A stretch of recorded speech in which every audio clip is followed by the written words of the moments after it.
Direto da redação.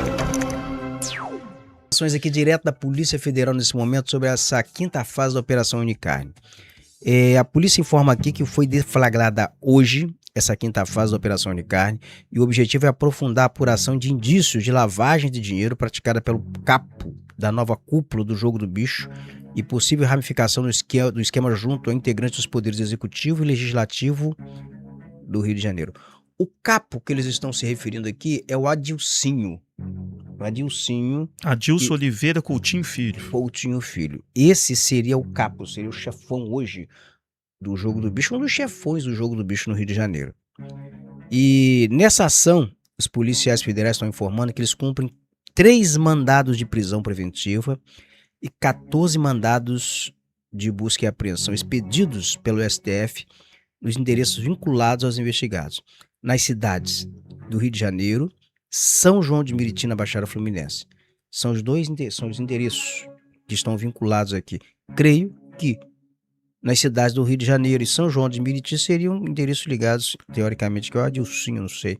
Na Barra da Tijuca, um flat na Barra da Tijuca, o Márcio foi detido. O Márcio? Isso. Quem é o Márcio Pôncio, o pastor. Márcio Pôncio é o pastor. Isso. Ele foi detido no flat da Barra da Tijuca. Segundo as informações, ele teria possíveis investigações ou ligações com a chamada máfia do cigarro. Esse aí é o Márcio Pôncio. Isso. Apontado... O Adilcinho seria o investidor também na fabricação de cigarros. Exatamente. Isso aí, de cigarros que são vendidos clandestinamente. Marca de cigarros, né? Isso, máfia do cigarro apontado como parte de um esquema maior comandado por Adilcinho. Então, veja bem, então Marcos Pôncio também, pastor, ele atuava também nessa questão, era sócio também de fábrica de cigarro? Exatamente. Foi um Deus dos alvos aí, céu, da quinta fase. Não evangélico, né? É. E além disso, o Supremo Tribunal Federal determinou o sequestro de bens e valores no montante de cerca de 22 milhões, como você informou agora há pouco. E a polícia também está informando aqui que essa nova fase, ela teve início, aqui é importante a gente ressaltar isso aqui que a polícia fala, após a apreensão de listas em poder do conhecido contraventor indicarem a existência de registro relacionado a supostos pagamentos indevidos, doações eleitorais e contabilidade vinculada à lavagem de capitais. Isso aqui pode explicar, inclusive, então, por que o envolvimento de políticos do Poder Legislativo e Executivo, que ele seria doador de quantias, de somas para campanhas eleitorais. Essa pode ser a vinculação.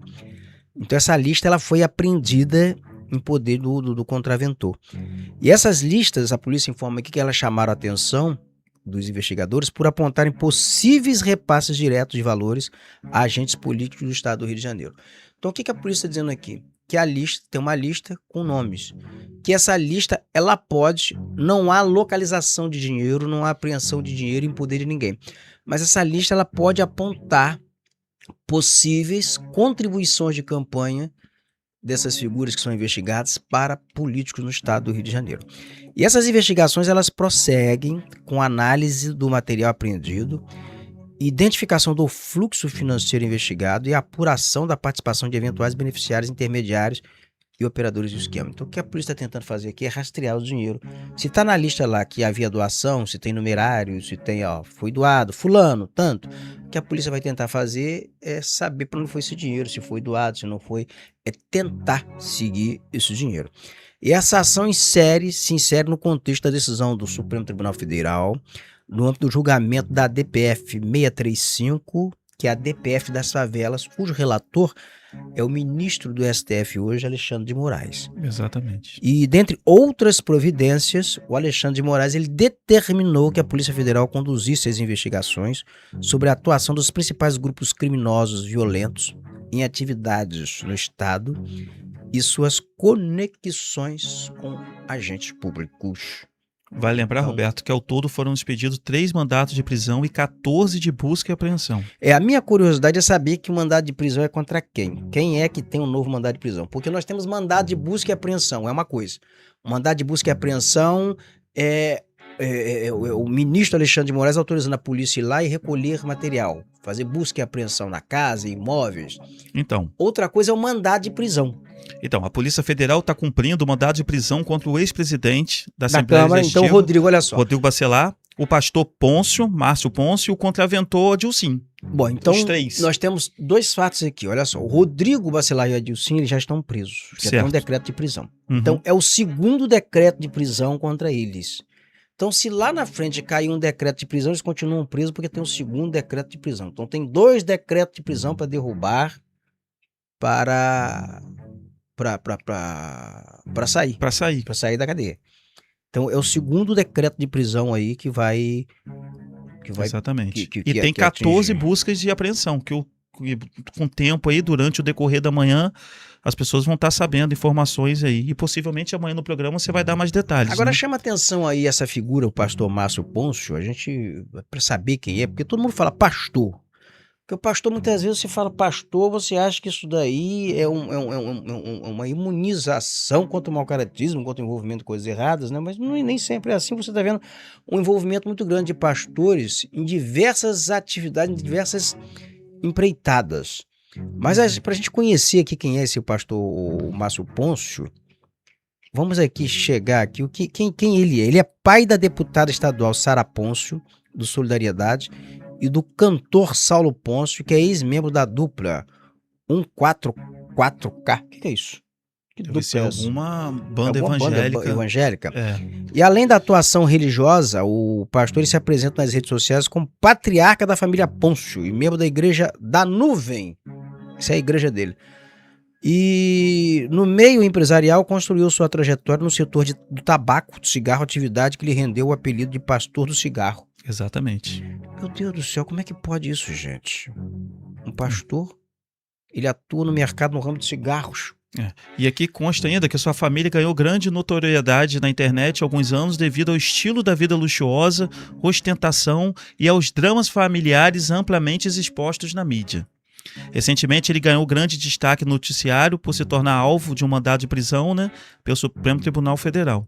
Ele foi candidato a deputado federal pelo Rio de Janeiro. Esse nome não é estranho. Em 2022, mas não conquistou, mas ele não conseguiu se eleger. Ele terminou como segundo suplente.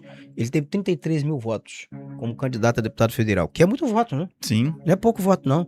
Em julho de 2025, ele anunciou que disputaria a prefeitura de Três Rios, lá no Centro-Sul Fluminense, em uma eleição suplementar convocada após a cassação do mandato do então prefeito Joá Barbaglio, que é do Republicanos.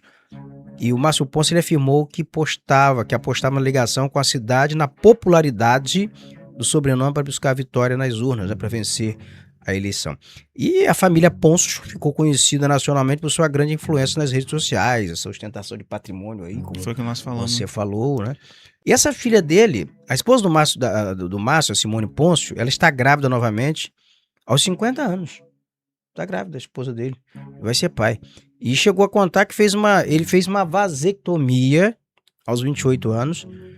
E por isso a fertilização in vitro foi o caminho que, segundo ele, Deus teria colocado no caminho dele para engravidar a esposa. Agora, tem um episódio aqui, tem uma menina que é filha de um pastor que tava tendo uma treta com o Rodrigo Amorim, que é deputado estadual. É filha dele? Boa lembrança, eu acredito que seja. Que pegaram os dois no shopping, um negócio desse, exatamente. Foi denunciado. Roberto, você tem uma memória boa, hein? Eu tenho uma memória prodigiosa. Eu tenho uma memória de elefante. Deixa eu achar essa informação. Pega essa treta aqui. aí. Eu acho que é a filha dele. Gente, exatamente aqui, o envolvimento entre a deputada estadual Sara Pôncio, da Solidariedade, e o deputado estadual Rodrigo Amorim, do PL, ganhou repercussão no final de 2025, após ser expostos publicamente por vídeos em shoppings e comentários do ex-governador Antony Garotinho. Na verdade, foi Garotinho que viu essa notícia e espalhou nas redes sociais. Eu lembro disso. Houve uma fé. A relação causou forte tensão nos bastidores políticos do Rio de Janeiro. Exatamente. Eu lembro de tudo. O ex-presidente da Assembleia Legislativa do Rio, Rodrigo Bacelar, vai ser transferido para um presídio federal. A determinação é do Supremo Tribunal Federal. Tá? Na manhã desta quinta-feira, o Bacelar foi alvo de mais um mandato de prisão. Ele está detido no complexo de Jericinó, na zona oeste do Rio, e foi levado para prestar depoimento na Superintendência da Polícia Federal na zona portuária. E além dele, o contraventor, né, o Adilcinho e o pastor Márcio Pôncio também são alvos do mandado de prisão. O pai da deputada estadual Sara Ponce foi preso no início da manhã em um hotel na Barra da Tijuca, na zona sudoeste do Rio. E essa fase, né, a quinta fase da Operação Oi Carne, apura o envolvimento do crime organizado com a política fluminense. Tá ainda sendo cumprido mais 14 mandatos de busca e apreensão. Entre os alvos está o filho do ex-governador do Rio, Sérgio Cabral, e ex-deputado federal Marco Antônio Cabral. Os mandatos são cumpridos nas cidades do Rio de Janeiro e São João de Meriti, na Baixada Fluminense, onde alvos são gráficas do contraventor Dilcim. Além disso, o Supremo Tribunal Federal determinou o sequestro de bens e valores até um montante de cerca de 22 milhões. A quinta fase foi deflagrada após a Polícia Federal identificar uma lista de Adilcinho relacionada a pagamentos indevidos, doações eleitorais e possíveis repasses, direitos e valores de agentes políticos do Estado do Rio de Janeiro. Ô Fabrício, amanhã então a gente vai ter aqui no programa mais detalhes, que a gente vai entrar nesse processo aqui para entender essa segunda fase, saber por que o Rodrigo está sendo transferido para um presídio federal, quais são os elementos de convicção, né, que fundamentou essa decisão do Alexandre de Moraes. E agora a gente já entende aqui que a busca e a apreensão então na Baixada Fluminense é numa gráfica que pertence ao Adilcim. Como ele mexe com fabricação de cigarro, e cigarro também mexe com gráfica, né? Sim. Você tem gráfica que imprime material para fabricação de cigarro, para empacotamento de cigarros, e saber a extensão disso. O Márcio Ponce, o pastor, também a gente vai entender, a gente já sabe que ele seria sócio nessas fábricas de cigarro, né? A gente vai entender melhor isso.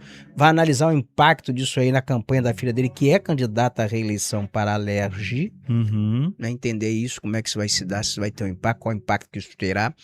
E vamos analisar, assim, sobre todos os aspectos, os detalhes dessa nova fase, dessa quinta fase da Operação Unha e Carne. Só para fechar aqui um pouquinho, a Polícia Federal apura crime de lavagem de dinheiro praticada pela nova cúpula do Jogo de Bicho do Rio e possível ramificação do esquema junto a integrantes dos poderes executivos e legislativo do Estado.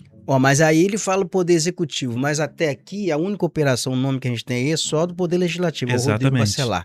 Agora, quem do Poder Executivo? Sérgio Cabral, o Marco Antônio Cabral, ele não é mais... Não tem mais ligação, não tem vínculo com o governo federal. Então, tem ramificações ainda com o Poder Executivo. Quem do Poder Executivo? Então, a gente vai entender, e são 14 mandados de busca e apreensão. Perfeito. Nós estamos falando aqui agora só de 4 figuras assim, 4 ou 5, né? Foram 4. Então, tem mais gente nessa história aí. Tem 10 mandados de busca e apreensão, para a gente precisa saber a extensão disso.